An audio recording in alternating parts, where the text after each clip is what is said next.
तलावत कुरान पाक से शुरू करते हैं।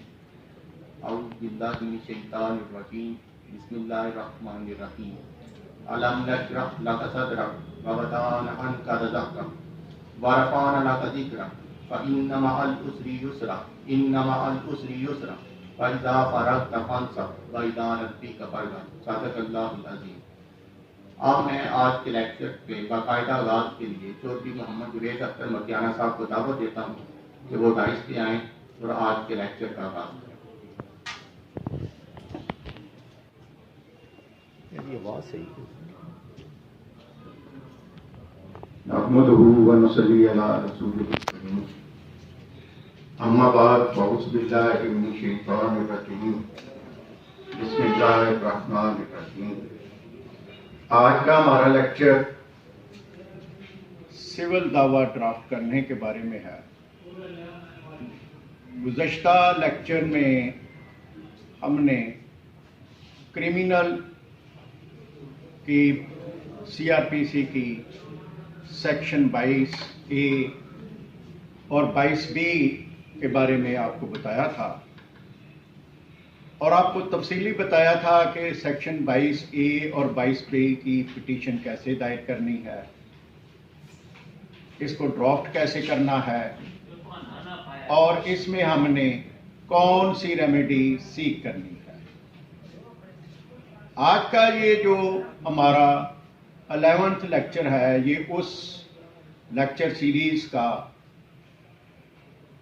एक हिस्सा है जो पहले हमने सिविल लॉ के ऊपर दावा हुक्म इम्तनाई दवामी कैसे ड्राफ्ट करना है और उसके साथ एप्लीकेशन हुक्म इम्तनाई आर्जी की कैसे ड्राफ्ट करनी, ये बताया था और इसी टॉपिक को आज हम इख्तिताम तक पहुंचाएंगे। तो सबसे पहले कोई भी जो दावा सिविल सूट दायर करना होता है वो सिविल कोर्ट में हम सीनियर सिविल जज साहब के पास दायर करते हैं और सीनियर सिविल जज साहब जो हैं वो किसी न किसी अदालत को वो डिप्यूट कर देते हैं और वो अपने पास भी उस दावे को रख सकते हैं। तो इस दावे में हमारा स्टार्ट ये होगा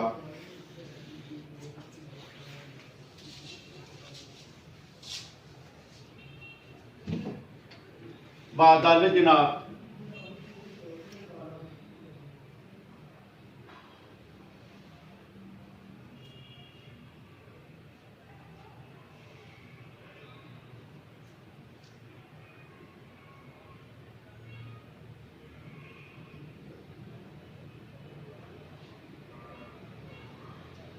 ये तहसील गुजरात के हम जो है सीनियर सिविल जज साहब को इसलिए एड्रेस कर रहे हैं कि अगर हम ये दावा तहसील खारिया में दायर कर रहे हैं तो फिर हम सीनियर सिविल जज साहब तहसील खारिया लिखेंगे और अगर हम यही दावा सराय आलमगीर में दायर कर रहे हैं तो फिर हम सीनियर सिविल जज साहब सराय आलमगीर लिखेंगे। तो हम चूँकि ये दावा जो है ये गुजरात में दायर कर रहे हैं तो हम सीनियर सिविल जज साहब तहसील गुजरात लिखेंगे। अब इसके आगे तशरीफ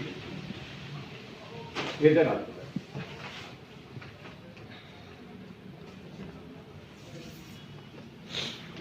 आज का मैं दोबारा रिपीट कर देता हूं। आज का हमारा मौजू है दावा हुक्म इम्तनाई दवामी और उसके साथ जो हमारी पिटीशन है हुक्म इम्तनाई आर्जी। एक बात ये याद रखें कि ये जो हम उर्फ़े आम में कहते हैं स्टे ऑर्डर या स्टे एप्लीकेशन, ये अकेला स्टे ऑर्डर या स्टे एप्लीकेशन कोई बात नहीं है। हम अकेला अदालत में जाके ये नहीं कह सकते कि हम एक स्टे एप्लीकेशन दायर करें और अदालत को कहें कि ये हमें स्टे दे दें, ये नहीं होता। स्टे एप्लीकेशन हमेशा किसी दावे का हिस्सा होती है, एक बात। और दूसरी बात यह है कि जिस दावे में आपने हुक्म इम्तनाई दवामी नहीं मांगा हुआ उसमें आप हुक्म इम्तनाई आर्जी भी नहीं मांग सकते, ये कानून है। अगर आपने हुक्म इम्तनाई दवामी अपने दावे में नहीं मांगा हुआ तो आप हुक्म इम्तनाई आर्जी मांग रहे हैं तो आपको हुक्म इम्तनाई आर्जी ग्रांट नहीं किया जाएगा। तो आज हम सिंपलेस्ट फॉर्म है हमारी दावे की, दावा हुक्म इम्तनाई दवामी। अब दावा हुक्म इम्तनाई दवामी क्या है कि किसी बंदे की भी कोई जायदाद को ये थ्रेट है कि कोई उसकी जायदाद पे कब्जा कर लेगा, या कब्जा करने के दर पे है, या उसकी जायदाद के मुतल्लका कागजात माल में कोई वो रद्दोबदल कराने के दर पे है, यानी ऐसा अमल उसकी जायदाद के बारे में जो उसको अफेक्ट करेगा इन फ्यूचर, तो उसको रोकने के लिए हम हुक्म इम्तनाई दवामी का दावा, दवामी मैंने हमेशा रहने वाला, दवामी का दावा दायर करेंगे। तो हम ये जो हमारा टाइटल होगा, हमने किसको एड्रेस करना है, ये हमने सीनियर सिविल जज साहब को एड्रेस करना है। अब यहाँ पे सीनियर सिविल जज साहब की आगे डिस्क्रिशन है कि वो किस अदालत को आपका दावा भेज देते हैं या खुद अपने पास रख लेते हैं। अब कुछ वकला हजरात जो है ये यहाँ पे सिर्फ इतना भी लिख देते हैं, और वो भी लिखना दुरुस्त है।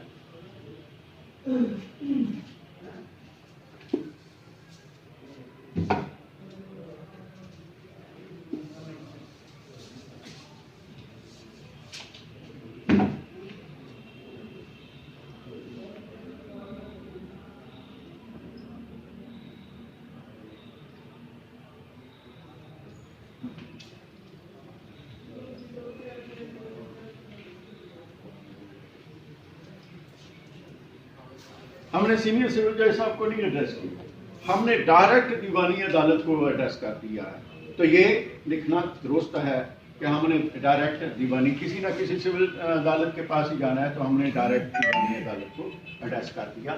ये भी दुरुस्त है। अगर किसी दावे पे ऐसा लिखा हुआ हो तो परेशान होने की जरूरत नहीं है कि इंसाफ ने ऐसे क्यों लिखा।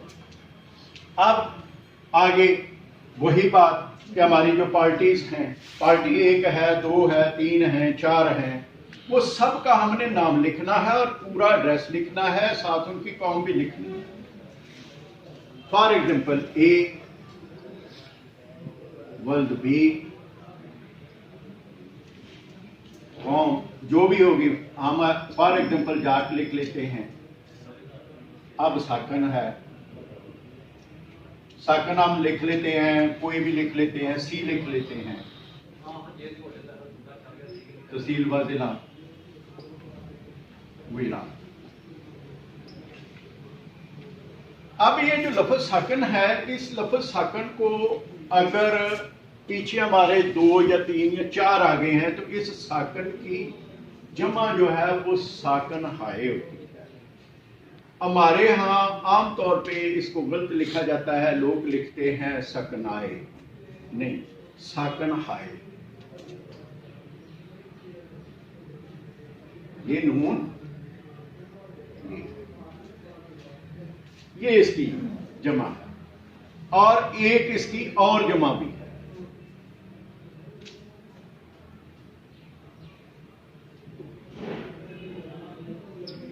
साकनान, लेकिन ये हमारे यहां लिखी नहीं जाती। साकनान, ये भी जमा है इसकी। तो साकन की जमा साकन आए। अगर एक से ज्यादा आपके पास हैं बंदे जिनका आप जाहिर करना चाहते हैं कि वो कहाँ के रहने वाले हैं, तो वो हम लिखते हैं साकन हाय। साकनाए नहीं, ये लफ्ज ही बेमानी है।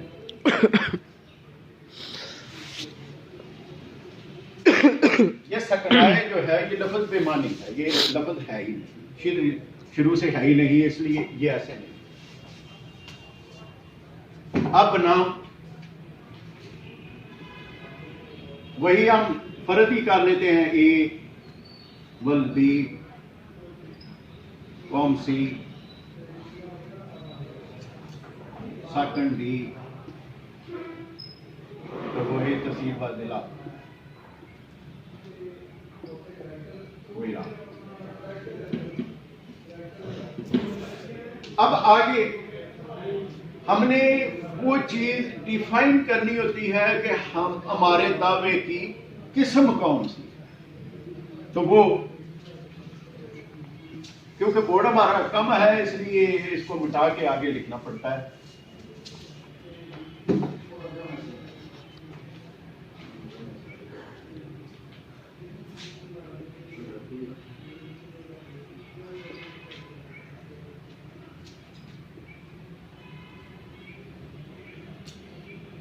दावा हुक्म इम्तनाई दुआ में।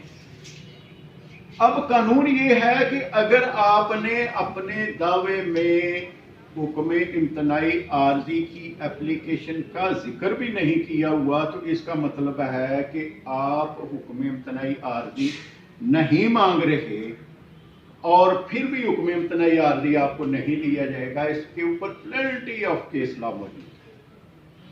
तो